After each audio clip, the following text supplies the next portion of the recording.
Bonjour à tous, il y a quelques temps je vous avais présenté cette réplique de chez King Arms, donc le FNP 90 Tactical, une réplique qui vient de chez Boutique Airsoft Guns. Dans cette vidéo, je vais vous montrer comment faire un démontage partiel pour de l'entretien ou pour commencer de l'upgrade. La première chose à faire avant de commencer le démontage de la réplique, c'est de la neutraliser, et ça c'est assez simple, il suffit de retirer la batterie et puis également le chargeur de billes.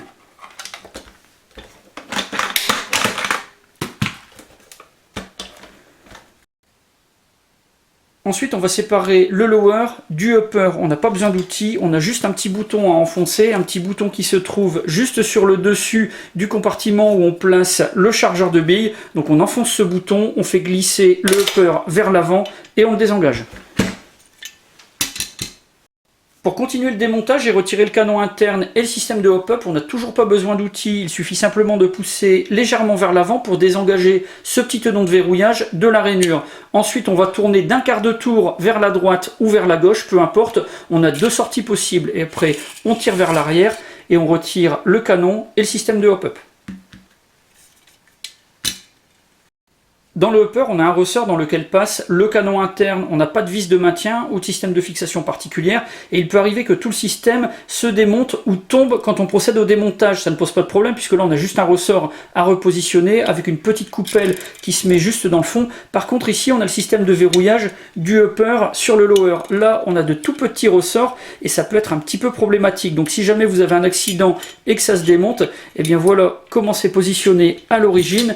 Vous avez le système de verrou, vous avez un ressort sur le côté gauche, un autre ressort sur le côté droit. Ça peut sauter en se décalant, donc là-dessus, il faut être un petit peu prudent. Et pour ce qui est du biseau, eh bien, il se place vers l'arrière de la réplique quand on remonte.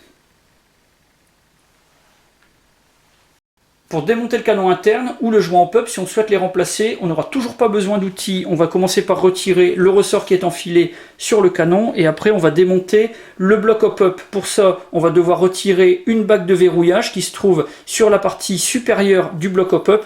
Il suffit simplement de la désengager en la tirant vers le haut.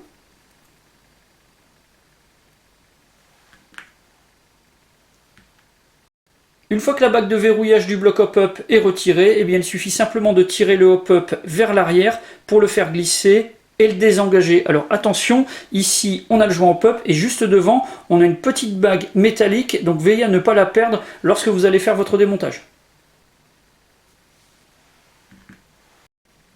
Une chose importante concernant le bloc hop-up, c'est qu'avant tout démontage ou remontage, il va falloir veiller à ce qu'il soit à zéro, puisque sinon vous aurez la patte d'appui qui va faire saillie et qui risque d'abîmer le joint hop-up. Ça, c'est quelque chose qu'il faut absolument éviter. Là, vous voyez, on a la patte qui est descendue, donc pour la faire remonter, il faut simplement tourner dans le sens des aiguilles d'une montre. Là, on peut procéder au remontage, donc repositionner le système de bloc hop-up sur le canon avec le joint.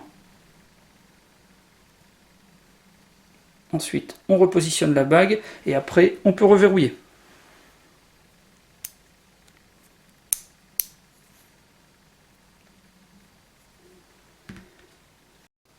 Pour réinstaller le canon interne et le système hop-up dans le hopper, on procède à l'inverse. On prend le canon et on positionne le petit ressort donc contre le système hop-up. Ensuite, on reprend le hopper, on remet le canon, on le fait passer à l'intérieur du ressort. Et puis après, on va positionner le système de tenon aligné avec les petites rainures qui sont sur le côté, donc soit à droite, soit à gauche.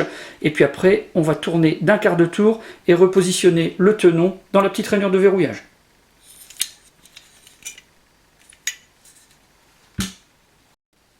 Si on souhaite retirer la gearbox spécifique du P90 du lower, là il va falloir de l'outillage, en l'occurrence un tournevis cruciforme, puisqu'on a simplement deux vis à retirer.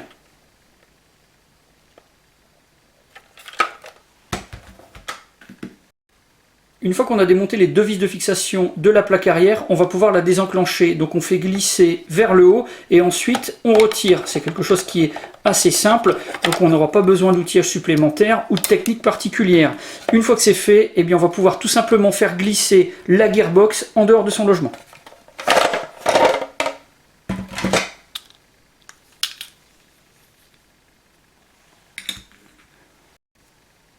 Comme vous le voyez, on a une gearbox qui est vraiment spécifique au P90 avec le système moteur qui est intégré au corps de la gearbox elle-même. Alors je n'irai pas plus loin dans le démontage puisque je dois vous avouer que les gearbox, ça n'est vraiment pas ma spécialité.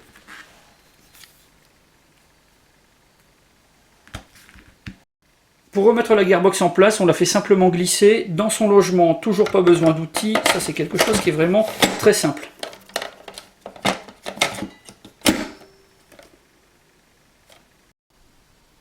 Il reste ensuite à repositionner la plaque de fixation, donc là on n'oublie pas de passer le câble à l'intérieur, on passe d'abord la partie supérieure pour pouvoir faire glisser ensuite vers le bas, et après il suffira simplement de repositionner les deux vis pour refixer le tout. Pour terminer, on réassemble le upper et le lower, donc on repositionne et on fait glisser vers l'arrière, et après on peut reposer le chargeur et remettre la plaque de couche.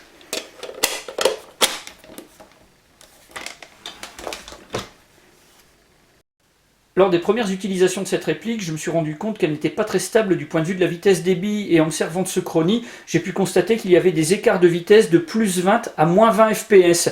Donc ça c'était quand même quelque chose d'assez ennuyeux. Une des causes probables, ça peut être un défaut d'étanchéité au niveau de la gearbox, mais là-dessus, je n'avais aucune certitude. Donc j'ai fait un bon entretien, un bon nettoyage de la réplique, et j'ai continué le rodage. Avec le temps, tout s'est stabilisé, et comme vous allez le voir, eh bien maintenant j'ai des écarts qui vont de plus 3 à moins 3 fps. C'est beaucoup mieux.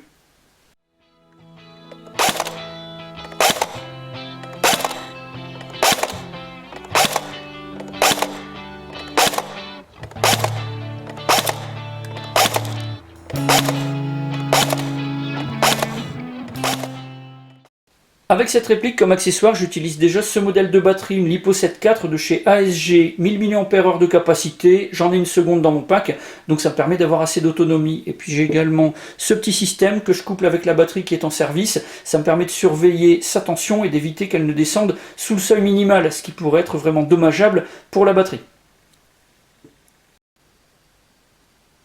En externe, comme accessoire, j'ai rajouté une lampe et une visée de type EOTech. La réplique, elle est destinée à être utilisée uniquement en CQB. Parfois, dans les CQB, on a des zones qui sont peu éclairées, voire complètement dans l'obscurité. Et la lampe, c'est vraiment quelque chose d'indispensable. Du point de vue de l'EOTech, eh bien, les organes de visée, comme je l'ai dit dans la review, c'est quelque chose qui est quand même assez sommaire. Ils sont un peu bas. J'utilise un casque avec une protection de mâchoire. Donc moi, il me faut des organes de visée qui soient un peu surélevés pour pouvoir épauler de manière confortable et prendre des visées vraiment efficaces. Donc avec l'EOTech, c'est vraiment impeccable. Là, j'ai quelque chose qui me permet de vraiment bien épauler, de viser rapidement, donc ça c'est impeccable.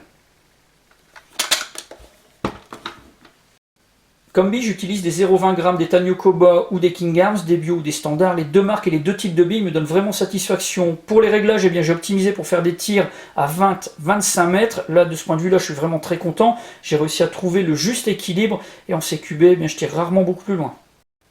Si on souhaite changer le cache-flamme ou si on souhaite le remplacer par un silencieux qui permettra de pouvoir installer dans la réplique un canon interne beaucoup plus long, c'est possible. Pour démonter le cache-flamme, il va falloir au préalable retirer une petite vis de verrouillage avec une petite clé Allen ou un tournevis spécialisé. Et donc ensuite, on va pouvoir dévisser dans le sens des aiguilles d'une montre. Donc c'est un système anti-horaire, c'est du 14 mm. C'est quelque chose de vraiment très courant. Donc on pourra remplacer le cache-flamme par un silencieux pour changer le look ou alors changer de cache-flamme si on le désire.